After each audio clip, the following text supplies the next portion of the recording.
Hello, beautiful souls, and welcome back. Today we are on number 4 for our life fulfillment series, and I'm so excited you're here. So let's just go ahead and hop in.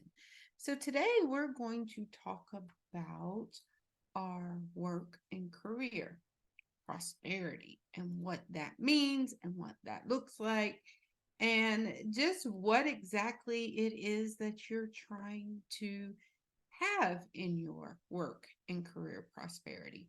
I know for years I hopped into career, and at that point in time I absolutely loved accounting and business. And when I first was navigating through this world as a teenager, I always thought I would be an attorney.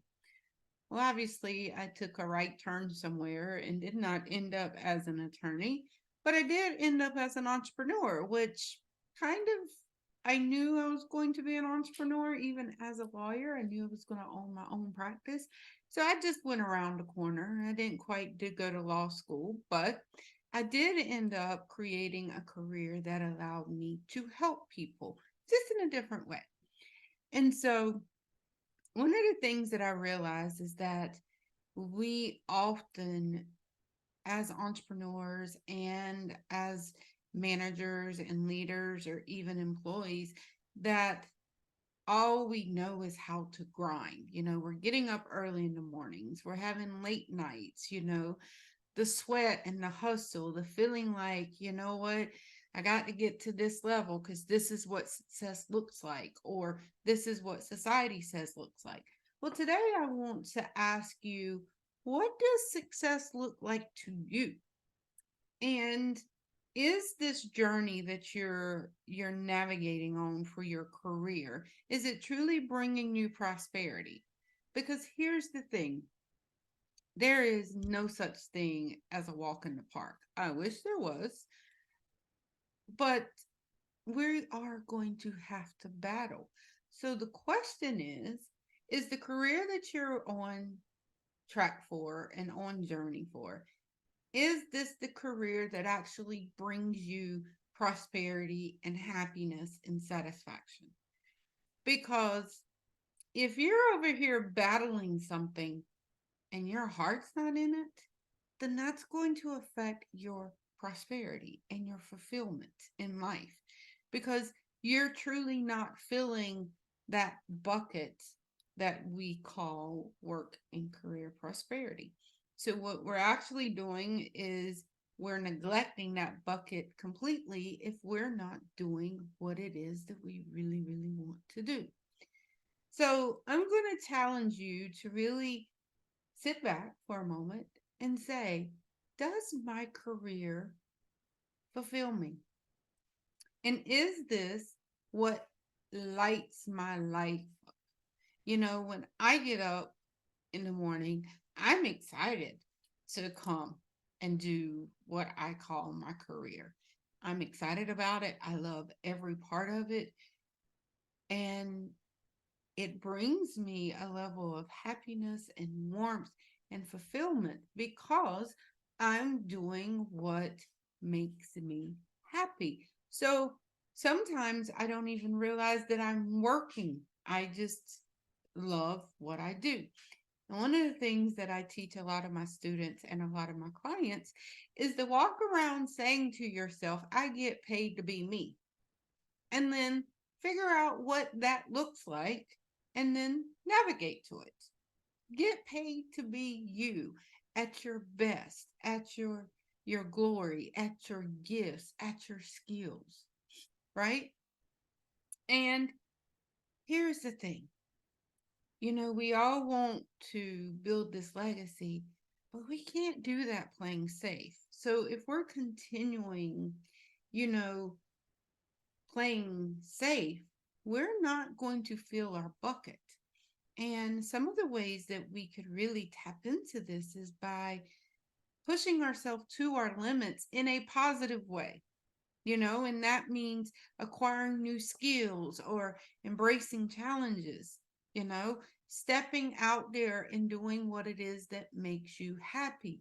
Because sometimes I know for a long time, I felt like I was stuck in the accounting world because that's what I went to school for originally. I had a bachelor's degree in business, one in accounting, I had my MBA, and I felt like I was being pushed in this because it's like, hey, well, we'll help you pay for your college, but you have to stay in this line of work and then you have to stay with this company. Now, I made that decision because when I outlined, does this make sense? Is this going to help me get to where it is that I want to go? It did. They helped pay for my college. I stayed committed to them. I had safety and security as I was figuring out where I really wanted to be in life. And they were taking care of me. And I was learning so much as I was with that corporate organization. But I knew I wanted to be an entrepreneur. So I allowed myself to bootstrap and I worked at this company. I had all my bills taken care of.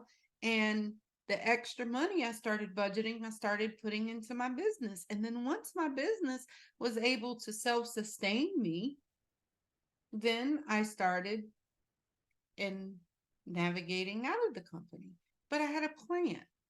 And so that's something that I want you to start doing.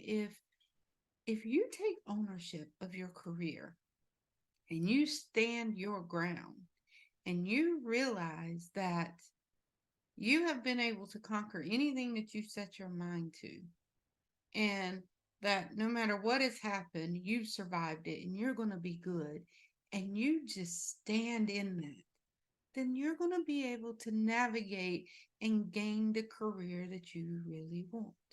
Okay. So, how do we do this? How do we figure out what it is that you want to do?